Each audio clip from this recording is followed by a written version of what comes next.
Hoje eu vim falar para vocês sobre a importância do tão discutido cortisol, né? O hormônio do estresse. Esse é o apelido aí que mais se referem a ele. Mas o cortisol vai muito além do que só regular o estresse. Ele tem inúmeras funções no organismo. Inclusive, a insuficiência adrenal aguda é a doença endocrinológica que mais pode levar à morte de forma rápida. Nenhuma outra doença ligada a hormônios pode causar uma morte tão rápida como a insuficiência adrenal aguda, porque acaba-se também alterando os níveis de sódio e de potássio, podendo levar a arritmias. Mas vou falar um pouquinho sobre as adrenais. As adrenais são duas glândulas que também são conhecidas por suprarrenais, suprarrenais, porque elas ficam acima dos rins, duas pequenas glândulas ficam acima dos rins e que produzem vários hormônios, entre eles o que a gente vai falar agora, que é o cortisol, né? Que depois de sofrer a ação do hormônio ACTH, tá? ACTH é o hormônio que sai da nossa hipófise, tá? E viaja até a nossa suprarrenal e estimula a produção de ACTH. E isso acontece pelo chamado feedback negativo. O que é o feedback negativo? É uma balança, tá? Então, quando o cortisol fica alto, o cortisol está baixo, a ACTH se eleva, tá? E estimula a adrenal. Aí o cortisol eleva, aí cai. Então, eles trabalham numa gangorra. Quando alguma pessoa faz uso de corticoide em grandes quantidades, há um bloqueio do ACTH, né? É muito comum a gente ver pessoas que estão usando corticoides, seja para alguma doença de pele, seja para doença autoimune, estarem com cortisol muito baixo porque estão com o ACTH bloqueado. Mas enfim, o cortisol, naturalmente, quando você está dormindo, ele está bloqueado porque está se produzindo melatonina. Então, a melatonina e o cortisol também andam, né, quase que numa gangorra.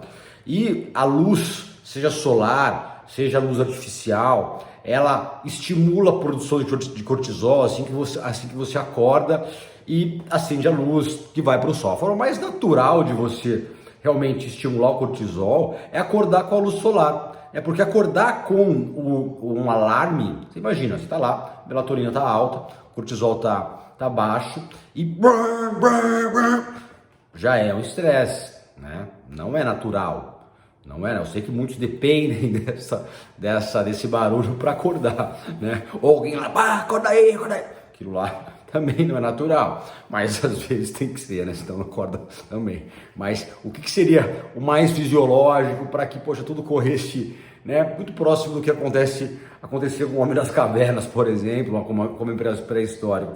O cara você está ali, a janela entreaberta, né? E aí entra aquela luminosidade do sol e você acaba despertando, né? Isso é muito fisiológico. E esse cortisol, ele tem a função do quê? Também de te dar energia, porque ele se liga e promove a liberação de dopamina, que é o neurotransmissor ligado à motivação, disposição, vitalidade, tá? Ele aumenta o açúcar no sangue também. Então, ele é hiperglicêmico. Pessoas que têm alguma doença que produz muito cortisol, os problemas realmente, uma consequência pode ser até um diabetes, tá? Então o cortisol tem essa função de aumentar a glicemia no sangue de manhã. Não teria tanta necessidade de você já comer logo para manhã. Essa ideia de se comer logo pela manhã, e principalmente cereais, foi uma baita de uma sacada de marketing, uma forma de fazer com que você achasse que isso fosse necessário, né? Teve aí artigos que mostraram que a Kellogg's, né, patrocinou grandes estudos falando para as pessoas comerem nos anos 60 aí cereais de manhã que te dariam mais energia. Não que você não possa comer, mas o que é mais fisiológico? Você aproveitar essa onda desse cortisol que está mais alto e que já está estimulando um pouco o seu açúcar, e depois de uma hora, eventualmente, você se alimentar, tá? E se você tiver algum problema de cortisol, uma fadiga crônica, por exemplo, ligada ao cortisol mais baixo, aí sim você pode até não comer, ficar em jejum, fazer o famoso jejum intermitente, tem aí um vídeo sobre o assunto, né? Então a diminuição do açúcar no sangue aumenta o cortisol, por isso a gente acordou, tá com açúcar baixo, o cortisol vai tender a ficar mais alto. Se você chegar lá, né, e come misto quente, suco de laranja, bolo, o que acontece com o cortisol? Vai lá para baixo. Isso é fato, isso é fato. Eles são contrarreguladores, ok? Então, se você tem algum problema de fadiga crônica, uma tendência a um cortisol mais baixo, lembre-se que eu falei cortisol, pico matinal para gerar mais energia. E o que acontece ao longo do dia dele, que é importante também para vocês entenderem, ele tem esse pico matinal e ele vai aí caindo, tá? Ao longo do dia, ele faz mais um pico antes do almoço também, vai caindo, fim da tarde mais um leve pico, mas sempre com tendência à queda, e na entrada da noite, isso naturalmente, isso se a gente não se expor tanto à luz na fase noturna, né, a partir das 18, 19 horas, em países que ficam de noite nesse horário, você vai ter uma diminuição do cortisol bem importante nesse horário, e um início da liberação de melatonina, que vai acontecer mais ainda quando você fica em um ambiente completamente escuro. Então, resumindo, o cortisol de um pico mais alto ao acordar, tá? Vai diminuindo e a melatonina vai subindo. Isso é o que a gente fala de ciclo circadiano, relógio biológico, que nunca esteve tanto em alta. Hoje está se vendo que pessoas que têm um relógio biológico ajustado, um ciclo circadiano ajustado, têm mais saúde, vivem mais, têm menos depressão, têm menos câncer, tem menos doenças degenerativas cerebrais, ou seja, quanto mais a gente preservar esse equilíbrio cortisol, melatonina melhor.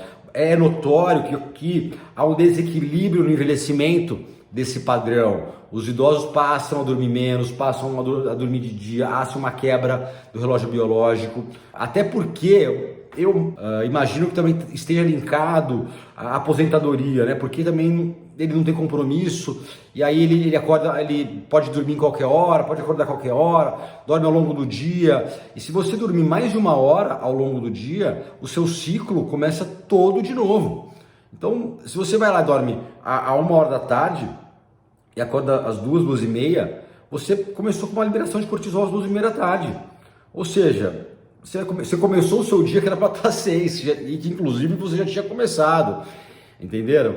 Então, aí o que vai acontecer? Possivelmente você vai ter alterações na qualidade do seu sono, e com o tempo você vai acabar ficando viciado em remédios para dormir, porque isso vai atrapalhar imensamente o seu sono. Então tente no máximo fazer o que os espanhóis falam, que é a siesta, seja 20, estourando 30 minutos, que neste período não daria tempo de você ter essa liberação hormonal que caracteriza o sono, já que você não entra em fases do sono em que há esse bloqueio importante de cortisol e essa liberação intensa de melatonina, ok? Então não evitem fazer isso. Voltando, o cortisol, então, tem esse pico, vai caindo, né? Então ele durante o dia ele tem essa capacidade de proporcionar mais energia, ele controla inflamações, é um hormônio anti-inflamatório, é por isso que tem derivado do cortisol na farmácia, como pré-zinc, prednisona, como decadron, que é dexametasona, como o diprospan, que é betametasona, são todos anti-inflamatórios. Então, muitos de vocês já devem ter usado, tem corticoides via tópica, né, que é pela pele, né, muitos dermatos passam, então o cortisol tem uma capacidade anti-inflamatória. E o nosso cortisol endógeno, natural, também vai ter. Então, ele é um hormônio de proteção, ele vai te melhorar e aumentar a sua capacidade anti-inflamatória, caso você tenha um bom nível, para também te evitar dores, ok? Então ele vai melhorar o seu nível de açúcar, te proporcionando mais energia, dopamina, vai controlar inflamações, também controla inflamações, também controla a imunidade, tá bom? Se viu, tem estudos recentes mostrando que o cortisol estando baixo, ele aumenta a inflamação, como eu disse, né? Menos cortisol, mais inflamação. E na obesidade, é muito comum as células adiposas produzirem células inflamatórias, citocinas inflamatórias, o que inflamaria o hipotálamo, que é onde está o centro da fome. Então essas pessoas teriam mais fome, mais compulsão alimentar por conta da inflamação hipotalâmica. Então está-se até estudando um medicamento para controle de obesidade à base de corticoide por conta disso. né? Para vocês terem a ideia, a ideia da importância desse, não tem esse medicamento ainda, mas está esse estudo, tá? O que se usa na medicina alternativa em alguns casos é o que se fala aí, tem vários artigos mostrando, é a low dose of hydrocortisone, tá? É uma dose muito baixa de hidrocortisona, que não bloqueia o ACTH, porque esse é o grande medo das pessoas, dos médicos que são contra isso, que falam que teria esse bloqueio. E é engraçado, porque os outros corticoides que se prescreve, se bloqueia e não tem medo. E a hidrocortisona, que não bloqueia, eles têm medo. Eu até entendo por quê, porque se usa por mais tempo, né? Mas eu tenho muita experiência no uso desse hormônio por anos. Eu sempre prescrevi, sempre faço um acompanhamento muito próximo dos meus pacientes e faço um acompanhamento do ACTH, lembra? Cortisol, ACTH. Então, às vezes eu estou dando hidrocortisona baixa dose e fico controlando o ACTH desses meus pacientes e até o cortisol no sangue também, para ver se não está tendo bloqueio. E não tem esse bloqueio, tá? Então, é um tratamento muito eficiente para a fadiga crônica, síndrome da fadiga crônica. Alguns chamaram de fadiga adrenal aí, mas esse nome caiu por terra. Está se vendo aí a síndrome da fadiga crônica, burnout, a própria fadiga crônica, quando se vê no cortisol salivar, no cortisol sérico, colhendo de forma correta. Isso é muito importante, tá? Que você, se você tem realmente fadiga e quer investigar, o ideal é que você colhe na saliva em casa, para simular realmente o que está acontecendo. E se puder fazer até a curva de cortisol, colher em vários períodos. É muito comum a pessoa ter uma liberação média de cortisol de manhã e lá na metade do dia o cortisol está num nível tão baixo que é o nível já próximo da noite, né? Porque lembra, o cortisol vai caindo. Então, às vezes, às 5 da tarde, essa pessoa já tem um nível já que era para ser das 11. Né? Então ela está tendo uma diminuição muito importante desse cortisol no dia, que às vezes pode se beneficiar. E você tem algumas estratégias, como a própria alimentação, né? Pouco açúcar aumenta cortisol, exercício físico, banho gelado, tudo que é estimulante, o café, tudo que é estimulante aumenta o cortisol. O que você, já que eu falei de cafeína, é uma coisa muito bacana de se falar. Para que você ajude aí, para que você se beneficie mais da cafeína, não tome café na hora que você acordar, tome 1 ou 2 horas depois, para não coincidir com o pico de cortisol.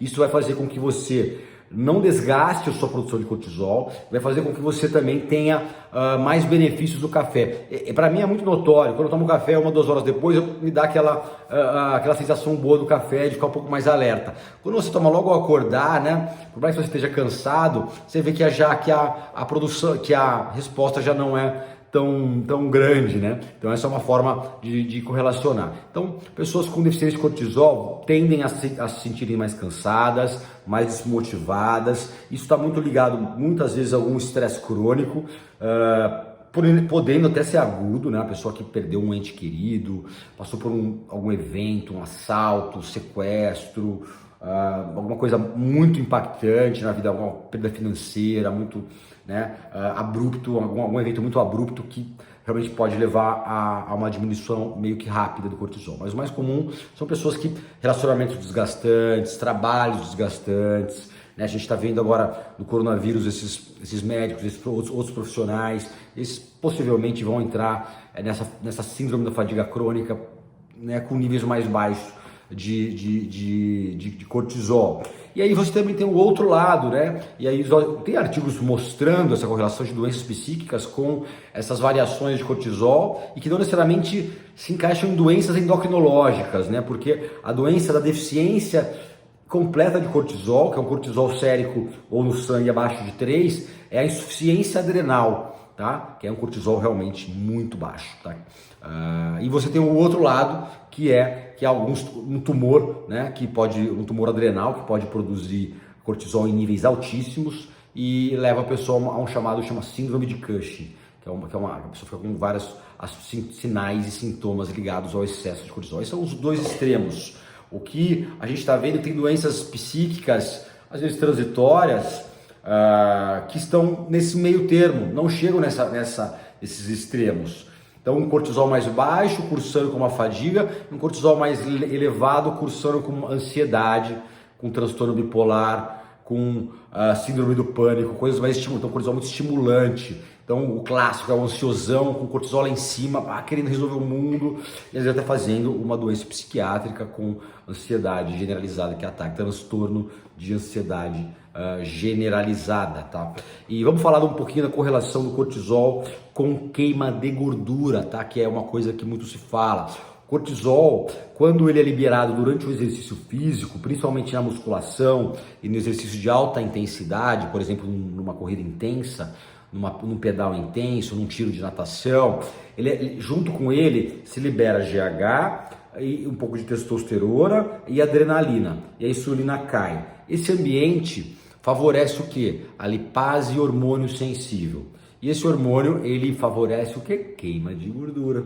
Então o cortisol, ele não é um hormônio do mal para a obesidade, tá? Ele pode queimar gordura, sim. Agora, se você está parado, não está com essa liberação desses hormônios, GH, adrenalina, testosterona, e está comendo doce, pães, está meio ansioso, o cortisol está alto, o que vai acontecer? O cortisol vai estimular uma outra enzima estocadora de gordura chamada lipase lipoproteica, e aí sim há-se um ganho de peso. Também se viu alguns artigos mostrando que o tecido adiposo ele pode transformar cortisol inativo em ativo localmente, esses obesos localmente, não afetando o nível de cortisol no sangue e nem na saliva, mas localmente sim, tá? Eles produziriam uma enzima que favoreceria essa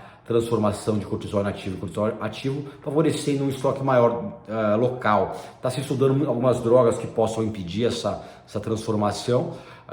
Se viu que a curcumina é um nutracêutico aí muito usado, né, tanto de forma oral quanto de forma injetável, que pode atuar nesta transformação e diminuir a conversão.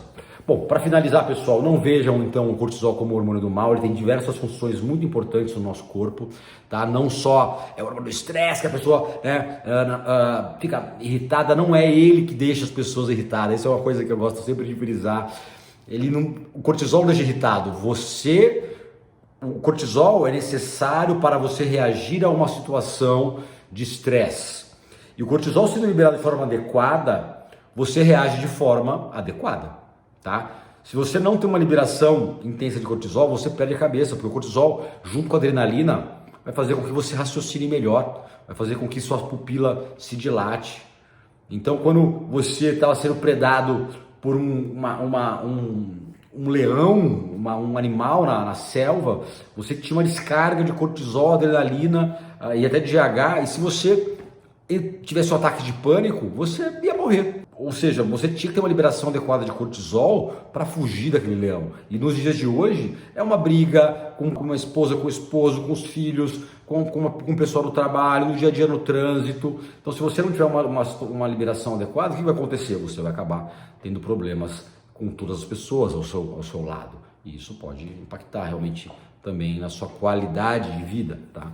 Então, o cortisol não é um hormônio do estresse. É um estresse, o estresse ele foi usado, a forma de uso da palavra estresse, estou estressado, ninguém é estressado, você está nervoso. Estresse é o acontecido externo, pode ser o estresse mais agudo, como o estresse mais crônico, mas é aí nos deixando nervoso ou não, conforme o seu grau de tolerância ao estresse. Tá?